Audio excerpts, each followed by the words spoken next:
ការបបំភាន់ចរៈបរោះមុខ2និងគ្រប់គ្រងសង្គ្រាមទី1ការបំភាន់ជាចិត្តសាស្ត្រសង្គ្រាមខ្លែងព័ត៌មានធ្វើឲ្យសត្រូវយល់ច្រឡំថាជាការពិតតាមការពិតការបង្ហាញដើម្បីប្រឌិតដោយក្នុងសង្គ្រាមលោកលើកទី2រវាងកងទ័ពសម្ព័ន្ធមិត្តនិងកងទ័ពអាល្លឺម៉ង់នៅបារាំងកងទ័ពសម្ព័ន្ធមិត្តបានប្រឌិតព័ត៌មានចល័តទ័ពដឹកស្បៀងអាវុធបំភាន់គ្រប់រូបភាពនៃយុទ្ធសាស្ត្រនិងប្រឌិតព័ត៌មានវិទ្យុទាក់ទងរួមទាំងការផ្ញើនៅទូរលេខផងដែរទើបអាល្លឺម៉ង់ពេលនោះពិតជាឈឺចាប់ខ្លាំងណាស់ចំពោះចិត្តសាស្ត្រសង្គ្រាមរបស់កងទ័ពសម្ព័ន្ធមិត្តនិងសង្គ្រាមមួយទៀតរវាងអាមេរិកនិងវៀតណាមនៅក្នុងវៀតណាមខាងត្បូងកងទ័ពយេកុងបានបំភាន់អាមេរិកគ្រប់ព័ត៌មានទាំងអស់សូម្បីតែទឹកផឹកកងទ័ពអាមេរិកលែងហ៊ានផឹកដែរអ្នកស្បៀងអាចរស់នៅបានប៉ុន្តែដាច់ទឹកចាប់ហើយដូចនេះហើយទើបអាមេរិកសម្រេចចិត្តទម្លាក់គ្រាប់បែកព្រោះបើសិនជាច្បាំងទល់មុខផ្អែកលើយុទ្ធសាស្ត្រនិងភូមិសាស្ត្រពិបាកឈ្នះចោះក្នុងសង្គ្រាមសៀមឈ្លានពានខ្មែរតើកងទ័ពខ្មែរបានប្រើប្រាស់ចិត្តសាស្ត្របំភាន់ដែរឬទេចម្លើយមានរហូតកងទ័ពសៀមចង់អួតរត់ចោលសមរភូមិថែមទៀតក្នុងកន្លែងនេះខ្ញុំសូមមិនលំអិតជូនទេប្រសិនបើបងប្អូនតាមដានព័ត៌មានប្រកាសជាដឹងដោយខ្លួនឯងឯសៀមក៏ដូចគ្នាដែលចង់ដឹងព័ត៌មានខ្មែរមិនងាយទេអពៅប្រយ័ត្នជាប់ប្រទះ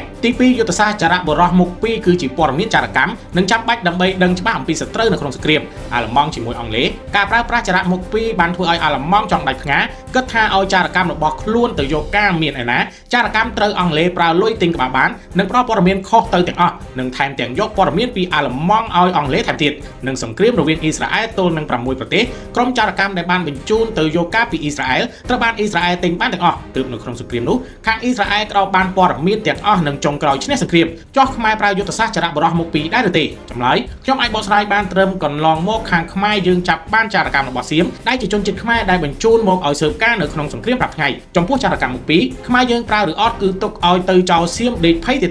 ទី3គ្រប់គ្រងសង្គ្រាមមានកងទ័ពខ្លះមិនគួរឲ្យប្រយុទ្ធនិងសមរភូមិខ្លះមិនគួរប្រកួតប្រជែងទេដូចជានៅក្នុងសង្គ្រាមរវាងវៀតណាមនិងបារាំងនៅឌៀនវិភូដំបូងឡើយវៀតណាមបានផ្ដល់ទីតាំងនឹងឲ្យបារាំងពីព្រោះជាទីតាំងភ្នំដែលពិបាកការពារហើយងាយវាយបកបានបើមិនធ្វើអញ្ចឹងទេប្រកាសជាបាត់បង់កងទ័ពច្រើននៅក្នុងសង្គ្រាមឌៀនវិភូអាចចាត់ទុកជាចំណុចសំខាន់បំផុតដែលបារាំងចាញ់សង្គ្រាមវៀតណាមរហូតបាក់ស្បាតដល់ឯករាជ្យឲ្យវៀតណាមនិងដូចនៅក្នុងសង្គ្រាមស៊ីវិលរបស់អាមេរិកការផ្លាស់ទីតាំងដើម្បីឲ្យសត្រូវឈរជើងហើយសម្លាប់សត្រូវក៏ត្រូវបានប្រើប្រាស់នៅក្នុងសង្គ្រាមស៊ីវិលរបស់អាមេរិកជាច្រើនកន្លែងផងដែរចោះខ្មែរមានប្រើយុទ្ធសាស្ត្រនឹងដែរឬទេចម្លើយមាននៅក្នុងសង្គ្រាម5ថ្ងៃកន្លែងនេះខ្ញុំមិននិយាយច្រើនទេព្រោះនៅមានចំណុចដែលយុទ្ធសាស្ត្ររបស់ខ្មែរនៅតែមានប្រើដូច្នេះហើយសៀមមើលផងឃើញអាចចូលបានមកងាយប្រយ័ត្នខ្មោចនៅពេញព្រៃអ្វីដែលខ្ញុំបានលើកឡើងគឺដើម្បីឲ្យបងប្អូនបានស្វែងយល់និងដើម្បីបំភ័យសៀមព្រោះមានសៀមចូលមើលច្រើននៅក្នុងការផុសរបស់ខ្ញុំមួយវិញទៀតបើសិនជាមានចំណុចលើសខ្វះត្រង់ចំណុចណាខ្ញុំសូមការអធិស្ឋានទុកជាមុននិងសូមឲ្យបងប្អូនជឿជាក់លើរាជរដ្ឋាភិបាលរបស់យើងព្រោះរាជរដ្ឋាភិបាលរបស់យើងមានយុទ្ធសាស្ត្រនិងការដឹកនាំដ៏ច្បាស់លាស់សម្រាប់កម្ពុជា